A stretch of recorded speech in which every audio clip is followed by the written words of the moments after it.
বরের প্যান্ট কেটে এই ব্যাগটা বানানোর ভিডিও ছাড়ার পর তোমরা অনেকেই আমাকে ইনবক্স করেছো, আপু ফুল ভিডিও দাও। বলতে আগে কখনো আমার ইনবক্সে এরকম মেসেজ আসেনি যে ব্যাগটা যে এত সুন্দর হবে তা আমি নিজেও ভাবতে পারি। তোমাদের রিকোয়েস্টে ব্যাগটা বানানোর ফুল ভিডিওস কি দিয়েই দিলাম। প্রথমে আমি বরের পুরনো একটা প্যান্ট নিয়ে নিয়েছি, তোমরা চাইলে নতুন প্যান্টও নিতে পারো। তারপর আমি কিভাবে ব্যাগটা বানাবো সেই শেপ অনুযায়ী একটা কাগজ কেটে নিয়েছি। আমি কিন্তু এখানে প্যান্টের একটা পা নিয়ে একটা সাইডে সেলাই ছুটিয়ে নিয়েছি। তারপর আমি দুইটা ভাঁজ করে যেই কাগজটা আমি কেটে রেখেছিলাম ওই কাগজটা আমি সুন্দর করে শেপ অনুযায়ী কেটে নিয়েছি। তোমরা যদি এই কাগজটার কাটিং ভিডিও দেখতে চাও তাহলে অবশ্যই আমাকে কমেন্ট করো। আমি যেই কাপড়টা কেটেছি ওই কাপড়টা বসিয়ে উপরে 5 সেন্টিমিটার করে একটু সাইড থেকে একটু কোনা করে আমি একটা কাপড় কেটে নিই। আমার হাতের দিকে লক্ষ্য করলেই বুঝতে পারবে আমি কাপড়টা কিভাবে কাটছি। আসলে সবকিছু তার মুখে এক্সপ্লেইন করে বোঝানো যায় না। আমি আসলে কাপড় দুইটা এইভাবে জয়েন করব, তাই বসিয়ে সাইড থেকে আমি ঘুরিয়ে ঘুরিয়ে দেখতেছিলাম যে আসলে আমার এখানে মেজারমেন্টে কতটুকু আসে। মোট 62 সেন্টিমিটার আসছে। আমি 62 সেন্টিমিটার একটা কাপড় কেটে নেব, আর এটা চওড়ায় কিন্তু আমি এখানে 3 ইঞ্চি নিয়েছি। কাপড়টা আমি এখানে কেটেছি, এখানে কিন্তু আমার 62 সেন্টিমিটার আসছিল না, তাই আমি দুইটা কাপড় জয়েন করে নিব। এখন আমি আগে যে প্যান্টের কাপড়গুলো কেটে রেখেছিলাম সেই অনুযায়ী প্রত্যেকটা কাপড়ের আমি কিন্তু এখানে ফলস কাপড় কেটে নিব। প্যান্টের কাপড়টা বসিয়ে যেভাবে ফলসের কাপড়টা সমানভাবে কেটে নিয়েছে সেম ওয়েতে কিন্তু আমি একটা বক্রম নেব। বক্রমটাও আমি সমানভাবে সবগুলোর জন্য কেটে নিব। বক্রমগুলো সমানভাবে কাটা হয়ে গেলে এবার কিন্তু আমরা সেলাই চলে যাব। সেলাই করার জন্য প্রথমেই আমি কিন্তু এখানে বক্রমের কাপড়টা অ্যাটাচ করে নিচ্ছি। প্রত্যেকটা প্যান্টের কাপড়ের সাথে বক্রমের কাপড়টা আমি সমানভাবে অ্যাটাচ করে নিচ্ছি। আমার প্রত্যেকটা প্যান্টের কাপড়ের সাথে বক্রমের কাপড় অ্যাটাচ করা ডান। এখন আমি ছোট যে 5 সেন্টিমিটার চওড়া যে কাপড়টা কেটে রেখেছিলাম ওইটা আমি এখানে জয়েন করে দিব। আর প্রত্যেকটা জয়েন্টে কিন্তু আমি এখানে ডাবল সেলাই দিয়ে দিয়েছি। তোমরা ডাবল সেলাই দিয়ে দিবে, তাহলে এটা আরো মজবুত হবে। এখন দুইটা পার্ট জয়েন করা হয়ে গেলে 62 সেন্টিমিটার লম্বা যে কাপড়টা কেটে রেখেছিলাম ওইটা আমি এখানে কিন্তু চারিদিকে সুন্দর করে ঘুরিয়ে ঘুরিয়ে আস্তে আস্তে করে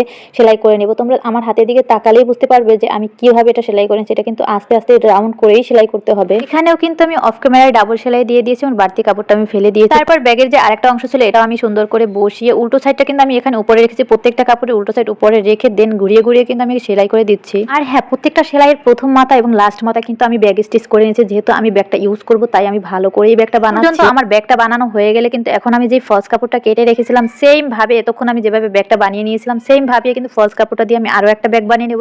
শুধু এখানে ফলস কাপড়টার উপরে আমি একটা টুকরো কাপড় নিয়ে কিন্তু ব্যাগের পকেট দিয়ে দিচ্ছি। তোমরা চাইলে এখানে পকেট নাও দিতে পারো কিংবা চাইলে দুই সাইডেই পকেট দিতে পারো। এই ফলস কাপড়টা আলাদাভাবে সেলাই করে ভিতরে লাগিয়ে দিলে কিন্তু ব্যাগের কোয়ালিটিটাও খুব সুন্দর আসবে। ব্যাগের ভিতরে যে জয়েন্টগুলো এগুলো কিন্তু আসলে বোঝা যাবে না, তাই কিন্তু এই ফলস কাপড়টা দেওয়া। তোমরা চাইলে এখানে নাও দিতে পারো, তবে আমি সাজেস্ট করবো তোমরা ফলস কাপড়টা ব্যবহার করলে কিন্তু ব্যাগটা দেখতে আরো সুন্দর হবে। কে কোথা থেকে ভিডিওটা দেখছো অবশ্যই কিন্তু কমেন্ট করে জানাবা। আর আমার এই ভিডিওটা যদি ভালো লাগে তাহলে অবশ্যই শেয়ার করে দিবা। ভিডিওর কোথাও বুঝতে সমস্যা হলে অবশ্যই কমেন্ট করবা। ব্যাগটা বানানো আমার কমপ্লিট হয়ে গেলে ব্যাগটা কিন্তু মানে উল্টে নেব। ব্যাগের উল্টা সাইড এবং ফলস কাপড়ের উল্টা সাইড কিন্তু ভিতরের দিকেই আমি দিয়ে দিয়েছি যাতে উপরের দিকে না দেখা যায়। তারপর চারদিকটা আমি ঘুরিয়ে ঘুরিয়ে সুন্দর করে সেলাই করে নিব। চারদিক জয়েন করা হয়ে গেলে এখন আমি ব্যাগের সামনের দিকে কিন্তু একটা লেস লাগিয়ে নিচ্ছি। আর এই ভিডিওটা আমার ডিলিট হয়ে গেছে। আমি বেল্ট বানাবো। বেল্ট বানানোর জন্য লম্বা একটা কাপড় নিয়ে নিচ্ছি। আর এটা তোমরা যতটুকু লম্বা নিতে চাও ততটুকু লম্বা নিতে। ব্যাগের বেল্টটা আমি দুই কর্নারে দিয়ে দিচ্ছি। আর দুই কর্নারে দেওয়ার পরে আমি কিন্তু এখানে সুন্দর করে ব্যাগ স্টিচ করে নিচ্ছি। ব্যাগে আমি জিপার ইউজ করব, তাই এখানে একটা জিপার আর 1.5 ইঞ্চি চওড়া একটা কাপড় নিয়ে জিপারটাকে সোজা সাইডে রেখে সোজা সাইড থেকেই কিন্তু আমি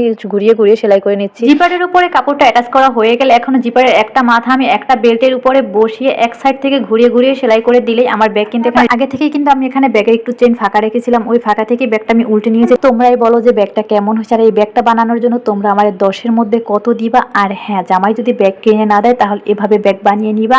আর ভিডিওটা শেয়ার দিতে ভুলবে না।